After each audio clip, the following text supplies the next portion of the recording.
Assalamualaikum warahmatullahi wabarakatuh. Welcome back to my channel. Kembali lagi dengan Anapis channel di sini. Semoga memberikan manfaat buat semuanya yang menyimak. Untuk yang sudah subscribe, saya ucapkan terima kasih.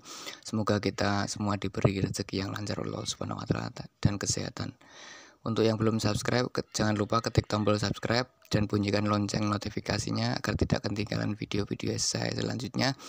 Dan agar saya lebih semangat lagi untuk membuat konten-konten yang menarik, yang menginspirasi dan pastinya berkah buat kita semua.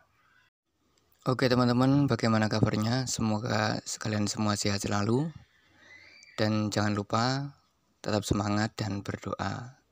Oke teman-teman, kali ini saya akan membahas tentang jenis-jenis penyakit ikan lele untuk para pemula yang mungkin belum mengetahui apa saja bentuk penyakitnya, biar tidak rugi dan tidak bingung dalam budidaya ikan lele teman-teman.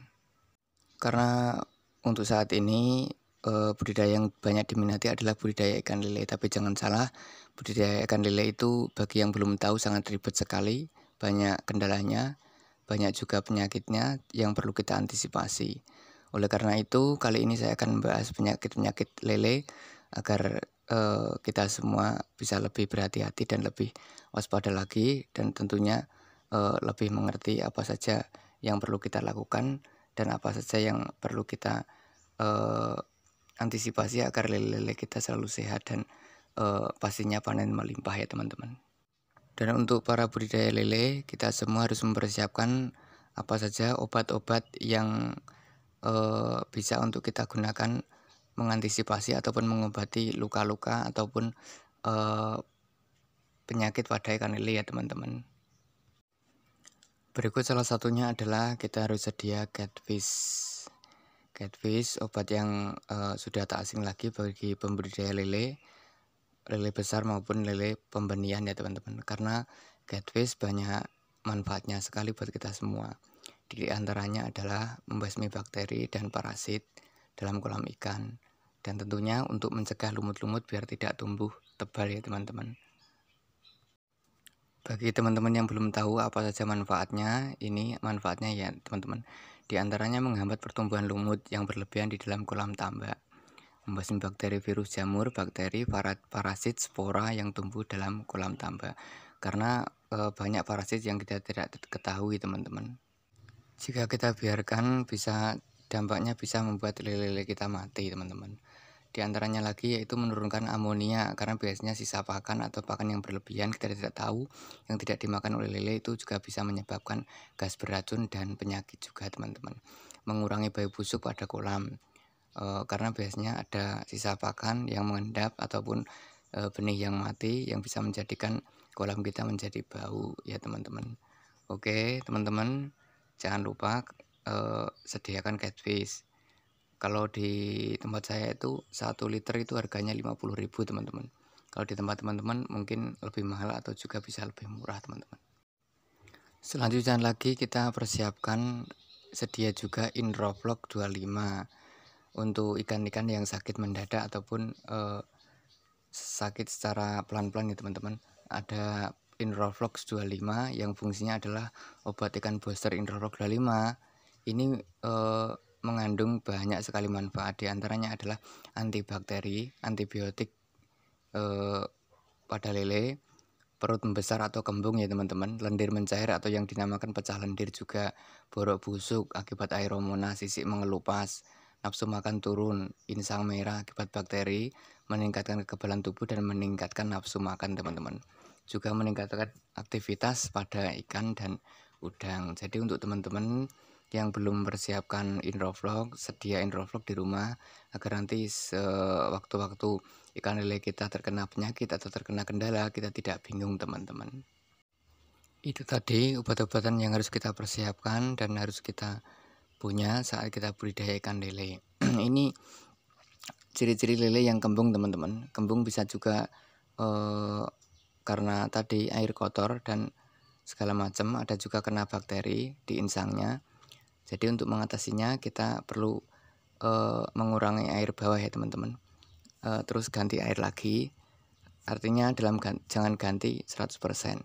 Ganti air yang bawah saja karena mungkin di bawahnya ada kotoran-kotoran yang mengendap yang bisa menyebabkan lele itu kembung ya teman-teman. Dan jika kita melihat lele kita kembung, jangan dikasih makan terus, kita puasakan minimal 1 kali 24 jam. Sehingga lele itu sehat kembali, baru kita kasih makan ya teman-teman. Ada lagi penyakit yang tidak asing lagi, yaitu moncong putih. Moncong putih itu bisa diakibatkan oleh jamur atau parasit juga. Dan untuk mengatasinya kita juga bisa menguras air dasarnya. Kalau saya biasanya saya kasih garam grosok ya teman-teman. Garam grosok dan puasakan, jangan dikasih makan sampai ikan itu benar-benar sehat. Karena biasanya kalau terkena moncong putih itu lele pada menggantung dan menggosok-gosokkan badannya di terpal atau di kolam permanen ya teman-teman. Puasakan dulu, kasih garam grosok atau bisa juga dengan obat yang tadi Inrofloc 25 teman-teman. Terus ini ada lagi teman-teman, bentol-bentol yang ada itu adalah Aeromonas atau bakteri Aeromonas yang dikenalnya. Itu sangat ganas juga, bisa menular teman-teman.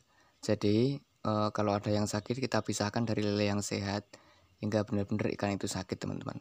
Untuk mengatasinya sama, yaitu ganti air yang bawah terus tambah air lagi, bisa juga kasih garam grosok ataupun juga dengan kasih obat Inrofloc 25 teman-teman. Dan jangan lupa dipuasakan minimal 1 kali 24 jam sampai lele itu sembuh teman-teman. Oke teman-teman, penyakit-penyakit itu mudah untuk diatasi. Yang penting kita pengelolaan air, jangan sampai kita kasih makan yang berlebihan dan kita kontrol air terus, jangan sampai ada kotoran yang mengendap di bawah atau amonia yang mengendap di bawah ya teman-teman, agar kita bisa panen maksimal dan tentunya tidak rugi. Dan yang jelas gini teman-teman, kalau lele itu sudah terkena penyakit, terkadang kan bisa menular ke teman-teman yang lain atau ke teman-temannya lele maksudnya. Jadi usahakan kita selalu cek kondisi ikan lele, jika ada yang sakit kita pisahkan, dan yang masih sehat kita antisipasi dengan cara itu bersihkan dasar kolam. Gitu teman-teman. Oke teman-teman, itu dulu yang bisa saya jelaskan untuk konten kali ini, yaitu tentang persiapan obat-obatan untuk kita, cara budidaya lele, atau untuk pemula yang belum tahu apa saja yang kita gunakan. Terus ciri-ciri ikan lele sakit itu seperti itu. Ada tadi yang sudah saya kupas di depan, yaitu perut kembung, juga Aeromonas dan moncong putih. Dan oh ya, satu lagi teman-teman, banyak penyakit yang kita tidak ketahui gejalanya, yaitu pecah lendir atau lendir mencair teman-teman. Itu bisa juga kita kasih Inrofloc 25. Cara pengaplikasiannya mudah, bisa kita tuang ke air kolamnya, juga bisa dengan campur pakan. Oke teman-teman, segitu dulu video saya. Semoga bermanfaat dan menjadikan inspirasi buat teman-teman. Bagi teman-teman yang baru budidaya ikan lele, jika mendapati ikan lele sakit jangan bingung. Semua ada obatnya dan semua ada caranya. Yang penting seperti video-video saya yang sudah saya jelaskan, jangan sampai kita memberi pakan berlebihan agar kita tidak rugi dan ikan lele kita biar sehat selalu ya teman-teman. Oke teman-teman, semoga bermanfaat. Assalamualaikum warahmatullahi wabarakatuh.